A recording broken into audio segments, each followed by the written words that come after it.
Welcome back to Road to Fire. We're a family of three documenting our journey to FIRE, financial independence, retire early. Let's chat about 6 common investing mistakes we made early on, how we adjusted, and what we did to grow our portfolio with audible numbers like always, so please hang with me. First, let's debunk the myth that investing is scary. Let's remove the taboo around talking about money, wealth, and investing. There is this notion that we should not talk about money. In fact, right now, in person, in my real life, I have maybe 2 people, including my husband, that I am freely able to talk about money with. How crazy is that? Let me know in the comments if you have a circle of friends that you talk about money with, specifically investing. But because we don't freely talk about money, most of us make the same money mistakes over and over again. We made 6 silly investing mistakes because we were just winging it. We really didn't have any investing fairy godmother or father, and both our parents never talked to us about investing. So here I am sharing our mistakes so you don't make the same ones we did. But first, let me clarify what investing is versus trading. Trading refers to buying and selling of a stock on a regular basis to earn profit on the basis of market fluctuations of price. Whereas investing refers to buy and holding strategy of investments for long periods of time where investors can earn on the basis of interest and they can reinvest over a period of time. I always hear these 2 words interchanged, but I love these definitions explaining the differences. Trading usually focuses on the short term and is active, while investing focuses more on the fundamentals of valuation over a long period of time and is usually more passive. I am not a trader, but I am an investor. There is a difference. So what was our biggest investing mistake we made? So number 1, and the biggest mistake of all, is not investing at all. We have all had that one friend or family member who is anti-investing that can remember every recession or crash in the last 20 years. This was me. I didn't want to put our money in the market because, well, I was scared I would lose it. Little did I know that the market almost always corrects itself. So we kept our money in savings accounts. Yes, savings accounts for years. And when we did start investing, we put in next to nothing. I opened my first Roth in 2012, but didn't really start investing in it until about 2018. Check this out. According to the capitalist data stream, as of September 2020, only 55% of Americans own stocks, meaning 45% do not invest in the market right now.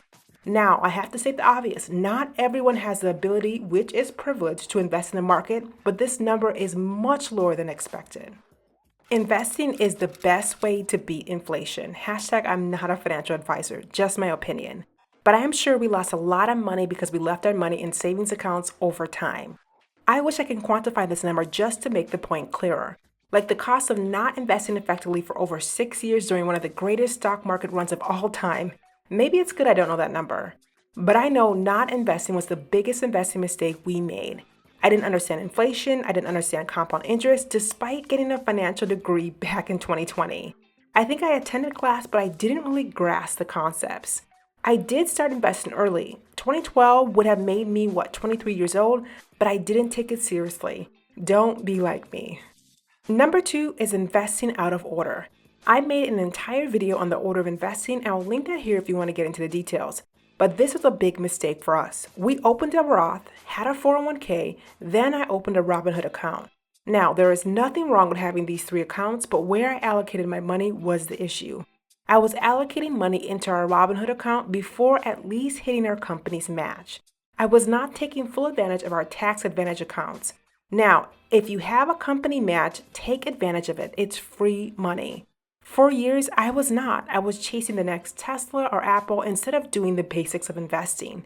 The order of investing is almost, if not the most important part of investing, at least for long-term wealth. And according to the U.S. Census Bureau, only 32% of Americans are investing in a 401k, which is staggering given that 59% of Americans have access to one. Let that sink in. Now, number 3 is trying to time the market. I might be alone on this one, but when I first started investing, I thought, well, all I gotta do is find and beat the market and boom, I can sell it, pay taxes, and become a part of the 1%. I thought it would be that easy. So I spent time trying to find the next big stock, and I put thousands of dollars into our Robinhood account that eventually amounted to nothing. This was years before I found index funds.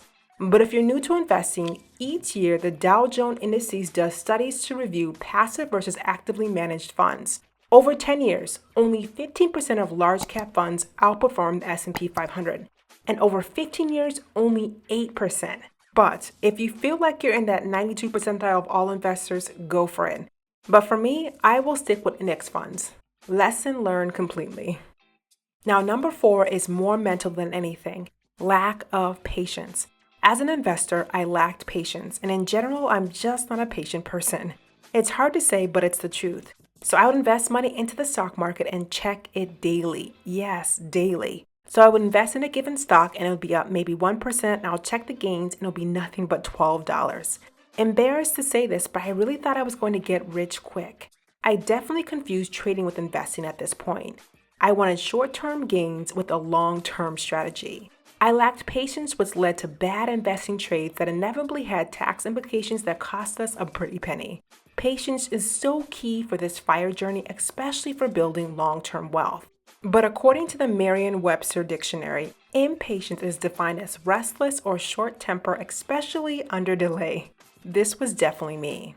To be fair, we live in an insta world. As a marketer, I hear this all the time, where fame, success, wealth, love, stability, comfort all seem to come instantly for those we follow, such as influencers, celebrities, artists, entrepreneurs, or any other person we aspire to be. But if it wasn't for the book Outliers by Malcolm Gladwell, I would have continued to believe the same thing. This book changed my view on almost everything, including investing. What seems to be an overnight success online took at least, in most cases, 10,000 hours or several years in the making. I had to change my mindset when it came to investing. Wealth takes time, and that's okay because I've got time. Now, number 5 is limited to no research. I would pick stocks, now this is way before I found index funds, usually based on a top 10 stocks under $10 article without really doing my own research or due diligence. So there is nothing wrong with reading these articles and getting exposed, but it's important to do your own research when buying individual stocks. Let's test your knowledge. How many people do you know who can actually read a company's financial statement? Like, what lines within a financial statement gives you a good read on the business cash flow, expense, profit, margins, debt paid or unpaid, and so forth. Now, I went to school for this so I can spot these numbers, but I never use this knowledge when picking stocks. It never crossed my mind to do this type of research when stock picking. I just went with gut instinct, basically. Don't be like me. Do the research, gain the knowledge, and make better decisions on your investments. Last but not least is FOMO investing. Now, what is FOMO investing? It's investing in the hype of a stock or company because you're afraid you will miss out on the growth or future gains. Now, these hype stocks, there's nothing wrong with them, but do your own research.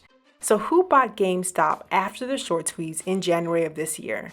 Feels like years ago, but I swear everyone was running to get this stock. Now, I personally did not buy GameStop because, well, I think their business model is outdated, but I did watch the fun. Now, GameStop was not the stock that we jumped into, but we have let our emotions or FOMO investing impact our decisions for the worse. Now, instead of FOMO investing, we really just do JOMO investing, or the joy of missing out investing. Because we are passive investors, we definitely miss out on all the new hype stock fluctuations that happen in the market daily. But that's okay, because passive investing via index funds works, at least for us. Now, I'm glad I made these 6 investing mistakes. Not because I love losing money, but because they were learning lessons done early in our investing journey.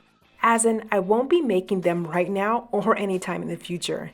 It was kind of okay to be silly when I was younger, but the stakes are higher as I get older and our income continues to grow. If I had access to my income now back then, I could have done some serious damage following these 6 investing mistakes. Our losses would have been much higher. So yes, I'm happy that I made those mistakes years ago when our responsibilities were much less and so was our income. But I know I'm not alone, so share your investing mishaps, mistakes, and learnings below in the comments as well. But if you made it this far, thank you so much for watching. But don't forget to like, comment, and subscribe below. Until next time.